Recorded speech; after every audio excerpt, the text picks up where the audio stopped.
Breaking into the U.S. car market has never been easy, especially when buyers here take real pride in domestic metal.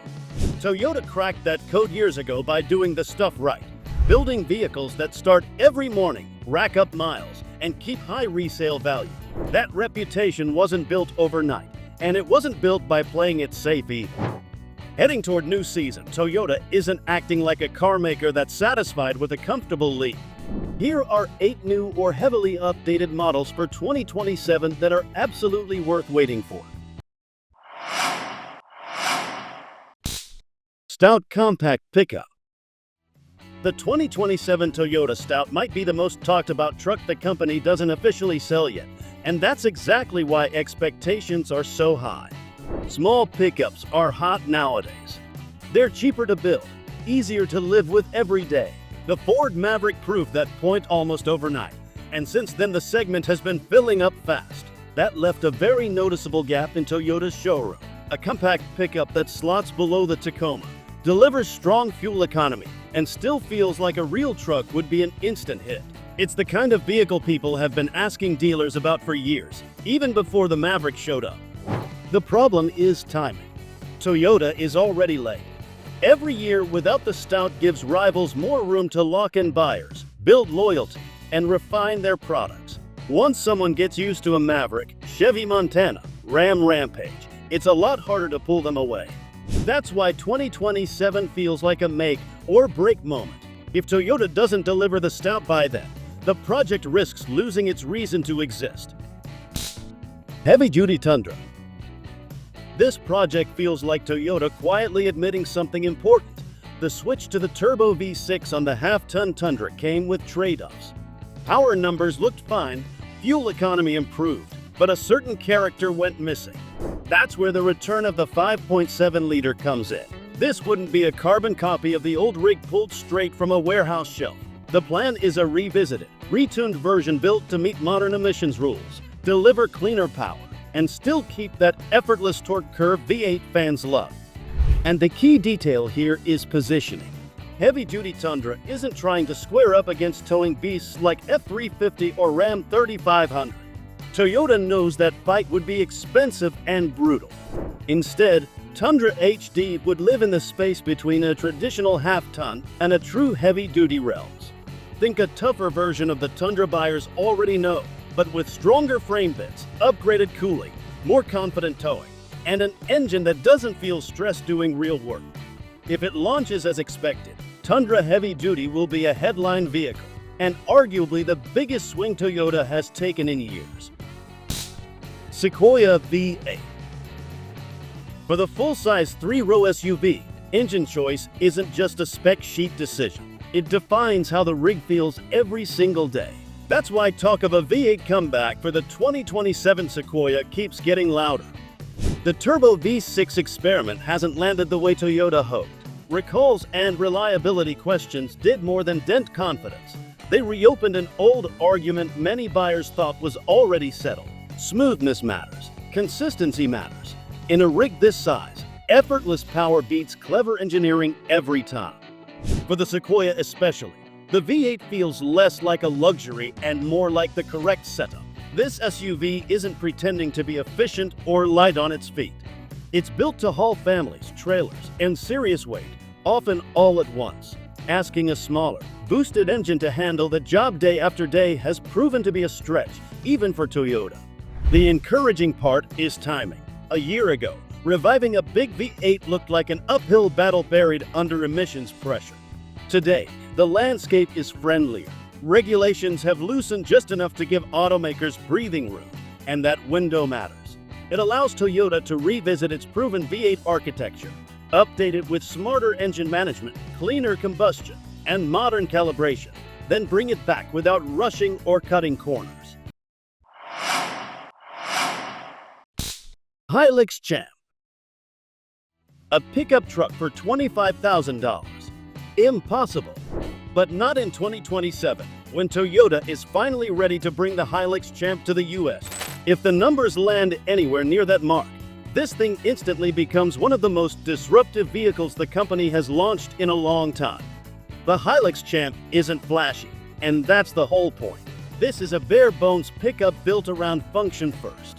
Steel wheels, simple interior materials, minimal tech, a layout that favors durability over vibes. Think of it as a nod to the old-school work trucks that used to line job sites and farm roads before prices went off the rails. No oversized screens, no luxury trims, just a tool designed to earn its keep. For US buyers, the timing couldn't be better. Truck prices have climbed into territory that shuts out younger buyers, small businesses, and anyone who actually needs a truck but doesn't want a 5-year loan that feels like a mortgage. The Hilux Champ hits that frustration head-on.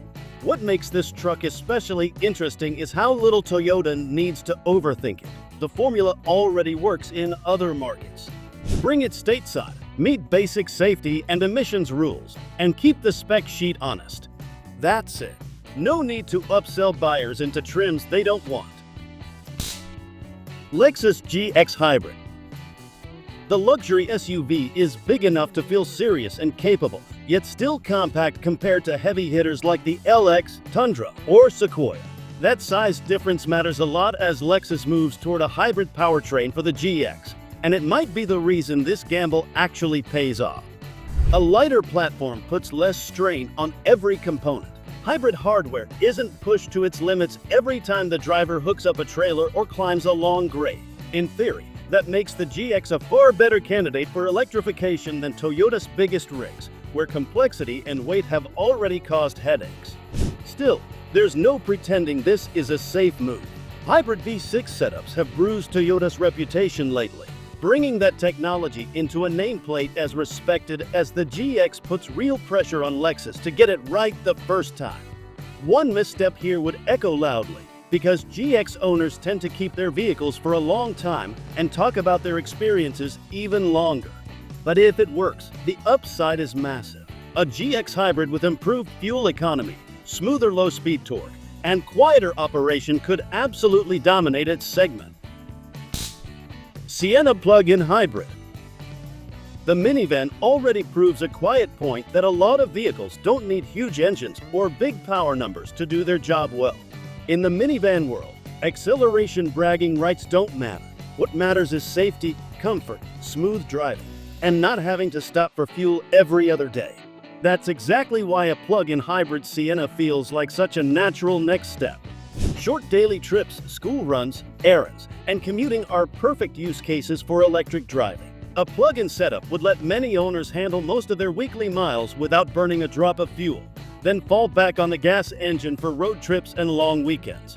The current Sienna already nails the basics with a hybrid powertrain. Add a plug-in system, and those strengths only get sharper. Highlander redesign. The midsize SUV is due. The current generation has been around since 2020, and that's a long stretch in one of the most competitive segments on the market. Tech expectations have shifted, interiors have leveled up across the board, and buyers now expect smarter packaging and better efficiency without giving up reliability. A full redesign for 2027 is necessary. It's also important to separate the Highlander from the Grand Highlander. That newer model filled a different role almost immediately, offering more space and a more family hauler-first personality. The original Highlander still matters though. It's the one aimed at buyers who want a mid-size SUV that feels manageable, easy to park, and not oversized for daily use. That identity gives Toyota room to rethink the vehicle without chasing the same formula twice. One thing we don't expect is an all-electric pivot. The midsize SUV market still leans heavily toward gas and hybrid power. Going fully electric would narrow the Highlander's appeal at exactly the wrong moment. By skipping the EV-only route and focusing on a thoughtful redesign, the 2027 Highlander keeps its footing in a crowded field. FJ Cruiser, Land Cruiser Mini. The nameplate still carries weight, even years after discontinuation. It was never a mass market hit, but it built a cult following that never really went away. Bringing it back for 2027 as a Land Cruiser Mini feels less like a reboot and more like unfinished business. This wouldn't be a retro cosplay exercise. A modern FJ would borrow the new Land Cruiser's design language. Think trail-ready without feeling like you're driving a full-size expedition rig to the grocery store. That balance is exactly what's missing in today's SUV landscape. Why does it matter now? Because affordable, capable off-roaders are getting rare. Prices keep climbing, vehicles keep getting bigger, and the space between soft crossovers and hardcore trucks is widening. A compact Land Cruiser-style vehicle could slot perfectly into that gap with body-on-frame toughness and enough tech to keep it comfortable on long drives without drowning it in luxury. A Land Cruiser Mini wearing the FJ badge would also remind people what Toyota does best. It builds vehicles with a clear purpose and lets them earn their reputation over time.